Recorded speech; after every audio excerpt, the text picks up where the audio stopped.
Gledate Gorenjska poročila na GIF TV. Na zadnji seji mestnega sveta je bila sprejeta pomembna odločitev za Kranj in tudi gre za zelo pomembno novico, in sicer potrdili smo pogodbo za sklenitev javno-zasebnega partnerstva za objekt Severna vrata. Izbrano je podjetje Dolnov. Gre za, vemo, da se zdravstveni dom spopada s pomanjkanjem prostorov in tam potrebujejo nove ambulante. Tudi lekarne imajo prostorsko stisko in osnovno zdravstvo Gorenjske, tako da tukaj gre za gradnjo novega zdravstvenega doma. V teh 3 stolpičih Severnih vrat pa bodo prostore nekje 1000 kvadratov najemale tudi gorenjske lekarne. Gre skupaj za nekje 9000 kvadratov, 200 parkirišč. Javni del, to se pravi zdravstveni dom, bo v 1. stolpiču A, ostalo pa bo v preostalih 2 stolpičih B in C. Za javni del je predvidenih 2550 kvadratov. Investicija za javni del je vredna nekje 7,5 milijona plus DDV. Zasebni partner bo poskrbel za gradnjo tega objekta do 5. faze, ureditev okolice, komunalno in prometno infrastrukturo. MOK pa bo gradnjo tudi nadzirala in poskrbela za zemljišče in potem tudi za potrjevanje dokumentacije sofinanciranja. Zdaj, kar se tiče finančne konstrukcije, nekje celoten projekt Dolno ocenjuje, da bo znašal okoli 30 milijonov evrov. Investicija za javni del, torej kjer bo zdravstveni dom, bo znašala 7,5 milijonov. Od tega bo osnovno zdravstvo Gorenjske, kamor spada tudi zdravstveni dom, dal 4 milijone evrov. Občina pa preko sredstev, ki jih dobi od ministrstva za zdravje na občana, torej 80 evrov na občana, pa prispeva še 4,5 milijone. Pričakuje pa se, da bodo nekaj prispevala v ta finančni okvir tudi druge občine, ki seveda gravitirajo na Kranj. To je ena od najbolj pomembnih zadev iz te seje, tako da tudi soglasno je bila potrjena strani svetnikov. Na področju investicij imamo še eno pomembno zadevo, ki so jo včeraj svetniki potrdili, in sicer gre za prerazporeditev na NRP za 2 projekta, kjer smo dobili sofinanciranje strani Ministrstva za gospodarstvo, turizem in šport, in sicer gre za zamenjavo tal v 2 telovadnicah v Stražišču, kjer so tla res v slabem stanju, in pa za novo tekaško stezo, zunanjo, pri osnovni šoli Jakoba Aljaža.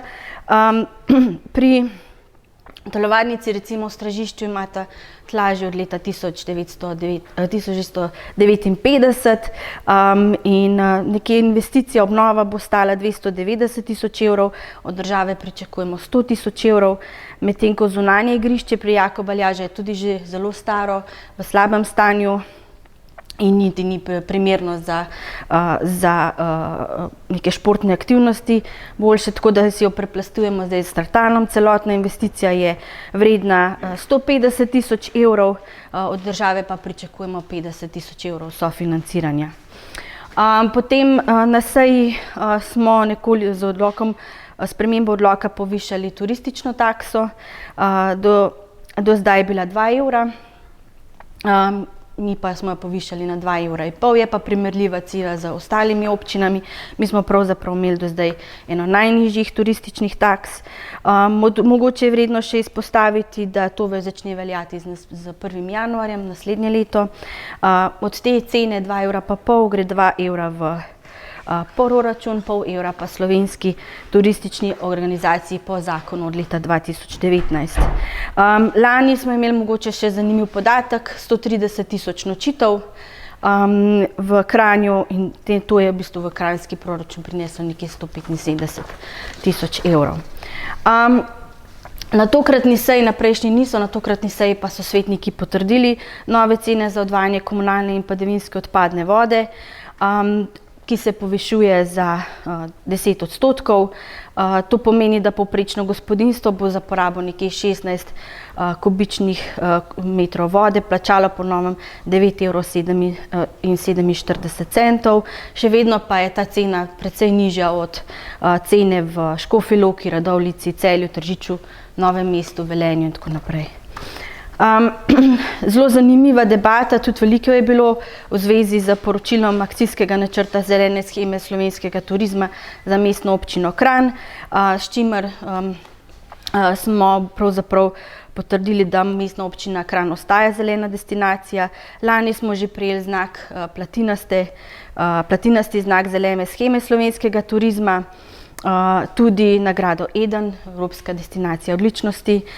Naš center, Infocenter Proteus, pa sta prejela tudi nagrado Top 100 Stories. Seveda je bilo kar nekaj debate o sončnih elektrarnah, o različnih prireditvah, vendarle pa smo se zedinili, da je pravzaprav Kranj izredno napredoval na področju turizma, tako da so te ukrepi, ki jih imamo, gredo v pravo smer. Na tej seji smo potrdili tudi razpis referenduma za združitev Krajevne skupnosti Stražišče in pa Krajevne skupnosti Gorenja Sava. Obe krajevni skupnosti se združitvijo strinjata, vendarle pa se tudi strinjata, da oziroma smo primorani po zakonodaji tudi razpisati svetovalni referendum, na katerem seveda preverimo voljo prebivalcev na teh območjih teh dveh krajevnih skupnosti. Referendum bo izveden v nedeljo 13. oktobra. Seveda, če pa do združitve pride, pa bo ta nova krajevna skupnost šele v novem mandatu, to se pravi z letom 2026. Kot zadnjo točko smo imeli še točko strateški načrt dostopnosti za invalide. Mestna občina Kranj je od leta 2022 občina po meri invalidov, tako da v tem strateškem načrtu pa pravzaprav določamo, kaj vse je potrebno poskrbeti za dostopnost za invalide in kaj morajo tudi načrtovalci, projektanti upoštevati pri vseh prenovah, novogradnjah in tako naprej. Gre torej za nek zavezujoč dokument, ki ga predvideva tudi gradbeni zakon. A lahko za Severna vrata še kdaj računate, da se bo začela gradnja?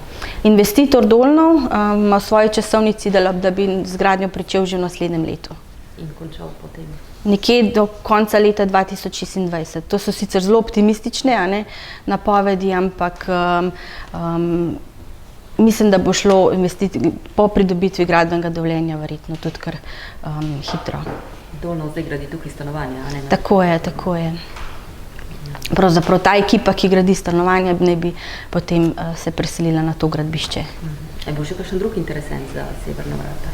Mi smo imeli en razpis že prej, ampak ni bil potem, je bil razveljavljen oziroma mislim, da je bil SGP. Potem pa ponoven razpis, ki pa je bil objavljen lani, pa se je prijavil Dolnov, ki je potem letos junija po vseh krogih pogajanj tudi oddal zavezujočo ponudbo, tako da, kako sem rekla, v teh zneskih. Te ceste okoli bojo pa država bo naredila, pa je takrat vidim, da je bilo nekaj govora, ja? Ja, te ceste pravzaprav mi zdaj pripravljamo dokumentacijo, projektno dokumentacijo za prenovo teh, tukaj to smo se mi zavezali, da potem država lahko izvede investicijo. Je pa predvideno tudi, to je bilo tudi vprašanje na seji, da bi se recimo razbremenilo potem ta prehod zdravstvenega doma do Severnih vrat, predvidena je tudi gradnja oziroma tam od porodnišnice do parkirišča že zdaj je pravzaprav en podhod, tega se bo obnovilo in v bistvu na način, da bo lahko uporabil investitor. Dolnov pa se je zavezal, da bo na drugi strani uredil tudi dvigalo in pa ploščad z stopnicami za dostop do tega podhoda. Tako da razbremenimo to cesto pešcev, bolj varno naredimo za prehod. Kaj se je pa zgodilo, da so bile zdaj cene komunale potrjene? So bila kakšna pogajanja, vmes pogovori med skupinami svetniškimi? Pravzaprav bolj natančno in res obsežno je bilo predstavljeno, kaj pravzaprav naloge dvajne in čiščenja vse zajemajo in koliko pravzaprav stroškov to za sabo potegne. Tako da se mi zdi, da so tudi svetniki razumeli, da v tej ceni res ogromno dobimo, ne, Kranjčani, za vzdrževanje tega sistema, pravzaprav na dnevni bazi, a ne. In zakaj ste se pa odločili za dvig turistične takse?